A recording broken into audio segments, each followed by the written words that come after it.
Chapter 6. Schizophrenia, as predicted. It was 1:30 in the morning, when a man with a small, pointed beard and a white coat entered the reception room of the famous psychiatric clinic that had recently been built outside of Moscow on the banks of the river. 3 male nurses were keeping a vigilant eye on Ivan Nikolaevich, who was sitting on the couch. The distraught poet Ryukhin was also present. The towels, which had been used to tie Ivan Nikolaevich up, were lying in a heap on the couch. Ivan Nikolaevich's arms and legs were free. When he saw the man walk in, Ryukhin turned pale, coughed, and said in a timid voice, "Hello, doctor." The doctor bowed to Ryukhin, but in doing so looked not at him but at Ivan Nikolaevich. The latter was sitting completely still, with his eyebrows raised and an angry expression on his face. He did not stir even when the doctor walked in.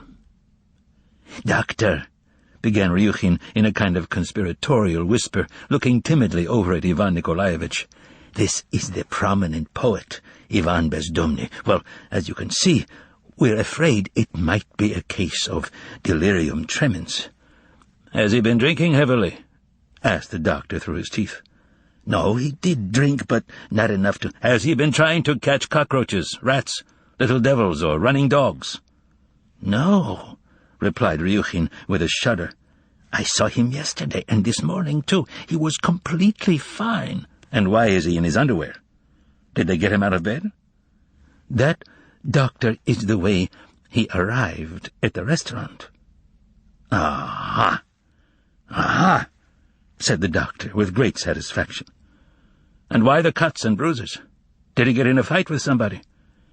"He fell off a fence, and then he hit someone in the restaurant, and there was someone else, too." I see, said the doctor. And turning to Ivan, he added, "Hello!" "Hello, you wrecker!" replied Ivan in a loud, angry voice. Ryukhin felt so embarrassed that he could not even look at the polite doctor, but the latter was not in the least offended. He removed his glasses in a practiced, graceful manner, and after lifting the hem of his smock, he put the glasses in the back pocket of his trousers. He then asked Ivan, "How old are you?" "All of you can go to the devil!" Ivan bellowed rudely and turned away. "But why are you angry? Have I said something unpleasant to you?" "I'm 23, said Ivan excitedly, "and I'm going to file a complaint against all of you. You in particular, scum," he said, addressing Ryukhin separately. "And what is it you wish to complain about?" "That I, a healthy man, was seized and dragged by force to a madhouse," Ivan replied angrily. Here, Ryukhin took a good look at Ivan and turned cold. There was absolutely no sign of madness in his eyes. They had looked lackluster at Griboyedov, but now their customary clarity had returned. "My goodness," thought Ryukhin in fright, "can it be that he is completely normal? What nonsense this is! Whatever possessed us to drag him here? He's normal. Normal, only his mug's been scratched up." Sitting down on a gleaming white stool, the doctor began calmly. "You happen to be in a clinic, not an asylum, where no one will keep you if it is unnecessary." Ivan Nikolaevich looked mistrustfully out of the corner of his eye, but nonetheless muttered, "The Lord be praised. Finally, there's one normal person among all the idiots, chief of whom is that booby and hack, Sashka." "Who is this Sashka hack?" inquired the doctor. "He's right here," answered Ivan, pointing a dirty finger in Ryukhin's direction. Ryukhin flared up in indignation.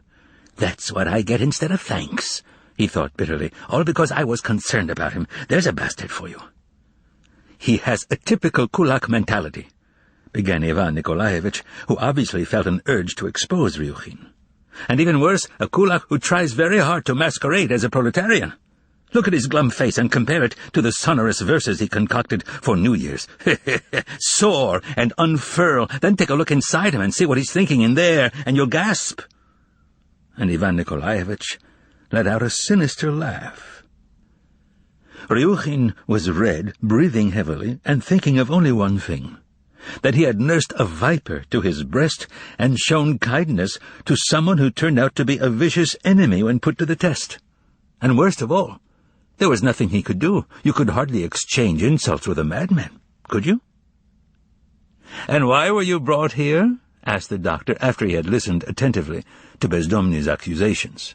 "May they rot in hell, the blockheads! They grabbed me, tied me up in rags, and dragged me off in a truck." "May I ask you why you went to the restaurant in your underwear?"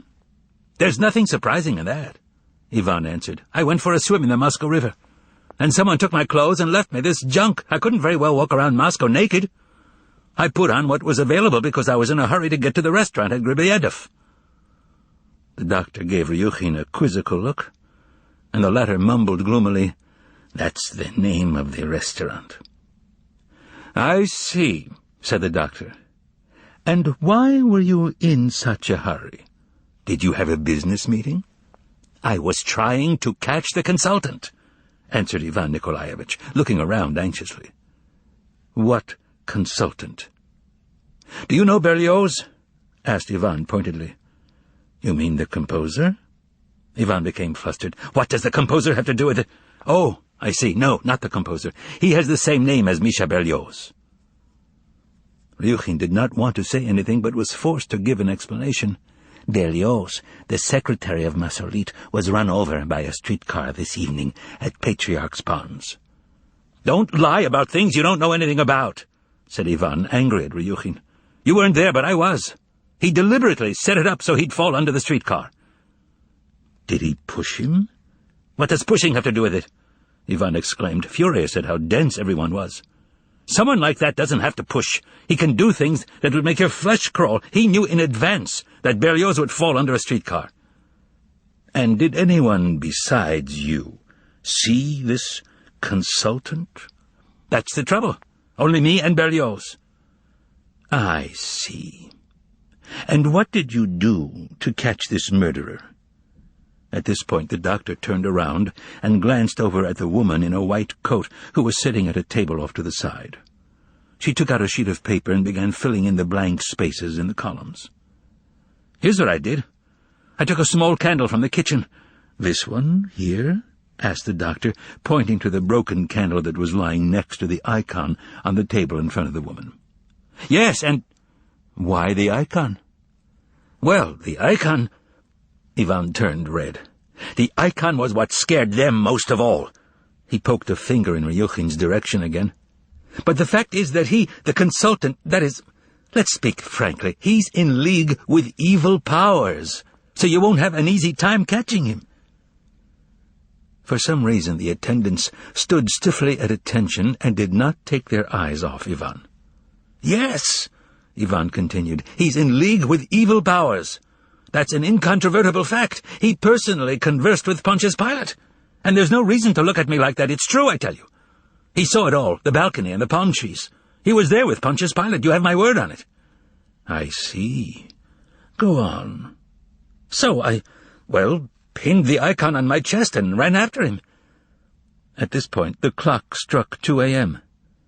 "Uh-oh," exclaimed Ivan and got up from the couch. "It's 2 a.m., and here I am wasting time talking with you. Excuse me, where's the phone?"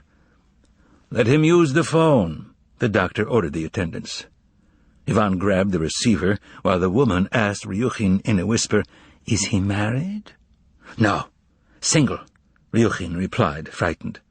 "A member of the union?" "Yes." "Is this the police?" Ivan screamed into the receiver. "Is this the police? Comrade dispatcher, see to it that 5 armed motorcycles are sent on the double to catch the foreign consultant." "What?" "Come get me and I'll go with you." "This is the poet Bezdomny speaking from the asylum." "What's your address?" whispered Bezdomny to the doctor, cupping his hand over the receiver. Then he again screamed into the phone, "Do you hear me? Hello?" "What an outrage!" Suddenly Ivan let out a wail and threw the phone against the wall. Then he turned to the doctor, extended his hand, said a chilly goodbye, and started to leave. "Excuse me," said the doctor, looking Ivan in the eye. "Where do you wish to go in the middle of the night in your underwear? You're not well. Stay here with us." "Let me by," said Ivan to the attendants who were blocking the doors. "Are you going to let me by or not?" screamed the poet in an awful voice. Ryukhin shuddered, and the woman pressed a button on the table, whereupon a small, shiny box and a sealed ampule popped out on its glass surface. "So that's how it is," said Ivan, looking around wildly like a hunted animal. "Okay, then. Goodbye," and he dove headlong at the blind covering the window. A fairly loud crash was heard, but the glass behind the blind didn't even crack, and Ivan was soon thrashing about in the attendant's arms. He became hoarse, tried to bite, and screamed, "So that's the kind of windows you have here! Let me go! Let me go!" A hypodermic syringe flashed in the doctor's hands, and in a single motion the woman ripped open the bedraggled sleeve of Ivan's Tolstoyan shirt and grabbed his arm with unfeminine strength. There was a smell of ether. Ivan grew weak in the arms of the four attendants, and the agile doctor took advantage of the moment and plunged the needle into Ivan's arm. They held on to Ivan a few seconds longer, and then lowered him onto the couch. "Bandits!" shouted Ivan, and jumped up from the couch, but was deposited on it again. As soon as they let go of him, he was about to jump up again, but this time he sat back down himself. He fell silent for a moment, looking around wildly, then yawned suddenly, then grinned maliciously. "So they've locked me up after all," he said, yawned again, and then suddenly lay down, putting his head on the pillow and his fist under his cheek like a child. In a sleepy voice, free of malice, he mumbled, "Well, and very good, too. You'll pay for what you've done. I warned you, so now do as you wish. Right now, what interests me most is Pontius Pilate. Pilate." And here he closed his eyes. "A bath. Room 117, private, and post a guard," ordered the doctor while putting on his glasses. At this point, Ryukhin shuddered again. The white doors opened noiselessly onto a corridor lit by blue nightlights. A rubber-wheeled gurney rolled into the room from the corridor, and the sedated Ivan was transferred to it and wheeled down the corridor, the doors closing behind him. "Doctor," whispered the shaken Ryukhin, "is he really sick?" "Oh, yes," replied the doctor. "But what's the matter with him?" Ryukhin asked timidly. The weary doctor looked at him and replied listlessly, "Speech and motor excitation, delirious episodes, clearly a complicated case. Schizophrenia, one must assume, and alcoholism, too." Ryukhin did not understand anything the doctor said except that Ivan Nikolaevich was obviously in a bad way. He sighed and asked, "And what was all that about a consultant?" He probably saw someone who excited his disturbed imagination, or perhaps he was hallucinating. A few minutes later, the truck was carrying Ryukhin back to Moscow. It was getting light, and the streetlights along the highway cast a glow that was both unnecessary and unpleasant. The driver was angry that the night had been wasted, and he drove the truck so hard that it skidded on the turns. Then the forest fell away and remained in the background. The river disappeared to the side, and a highly varied panorama came out to meet the truck. Fences with sentry boxes, stacks of wood, towering poles and masts, threaded with spools, piles of crushed stone, land slashed by canals. In short, one had the feeling that Moscow, was lying in wait just around the next bend, and was about to fall on one and engulf one. Ryukhin was having a bumpy ride, since the stump he was sitting on kept trying to slide out from under him. The towels from the restaurant, which the policeman and Panteley had tossed into the truck before leaving earlier on the trolley bus, were sliding all over the floor of the truck. Ryukhin had started to try and pick them up, but for some reason he hissed in fury, "The devil with them! Why am I making an ass of myself?" And he kicked the towels aside and stopped looking at them. The passenger was in a terrible mood. It was obvious that his visit to the insane asylum had had a most oppressive effect on him. He was trying to understand what was tormenting him. Was it the corridor with the blue lights that had stuck his mind? Was it the thought that there was nothing worse in the world than to lose your mind? Yes, of course, it was that too. But that, after all, was a universal response. There must be something else. But what was it? It was the insult. That was it. Yes, the insulting words that Bezdomny had thrown in his face. And the worst thing was not that they were insulting, but that they were true. The poet had stopped looking off to the sides, and staring at the dirty, rattling floor of the truck, he began muttering and whining, gnawing away at himself. Yes, his poetry. He was 32. What did lie ahead? He would go on composing a few poems a year, until he was old. Yes, until he was old. What would these poems bring him? Fame? What nonsense. At least don't deceive yourself. Fame never comes to someone who writes bad poetry. But why are my poems bad? It was true, what he said. True. Ryukhin showed himself no mercy. I don't believe in anything I've ever written. Poisoned by this attack of neurasthenia, the poet gave a lurch as the floor beneath him stopped shaking. Ryukhin raised his head and saw that he had long since arrived in Moscow, and, moreover, that a new day was dawning over the city, that the cloud above was outlined in gold, that his truck was stuck in a column of traffic at the turn onto the boulevard, and that close by there was a metal man on a pedestal, his head slightly bent, looking indifferently at the boulevard. Strange thoughts poured into the stricken poet's head. There's an example of real luck. Here Ryukhin stood up in the truck and raised his fist in an attack against the cast-iron man who wasn't harming anyone. Whatever step he took in life, whatever happened to him, everything worked to his advantage. Everything added to his fame. But what did he do? I don't get it. What's so special about the words, "Storm with mist the heavens covers"? I don't understand. He was lucky. Lucky, that's all, Ryukhin concluded, with sudden venom, just as he felt the truck stir beneath him. He was shot by that white guard, who smashed his hip and guaranteed his immortality. The column of traffic began to move. Not more than 2 minutes later, the poet, utterly ill and visibly older, was stepping onto the veranda of Gribiedov. It had already cleared out. There was a group in the corner, finishing up their drinks, presided over by a master of ceremonies Ryukhin knew, who was wearing an embroidered skull-cap and holding a glass of Abrao champagne in his hand. Ryukhin, laden with towels, was met politely by Archibald Archibaldovich and immediately relieved of the accursed rags. Had Ryukhin not had such an agonizing time at the clinic and in the truck, he probably would have enjoyed recounting what had happened at the hospital, embellishing the story with a few details of his own invention. But now he wasn't in the mood for it. And however unobservant Ryukhin was, now, after the torture in the truck, he looked sharply into the pirate's face for the first time, and realized that despite his inquiries about Bezdomny and even his exclamations of how awful, he was at heart completely indifferent to Bezdomny's fate, and did not even feel sorry for him. Good man, that's right, thought Ryukhin with cynical, self-lacerating malice.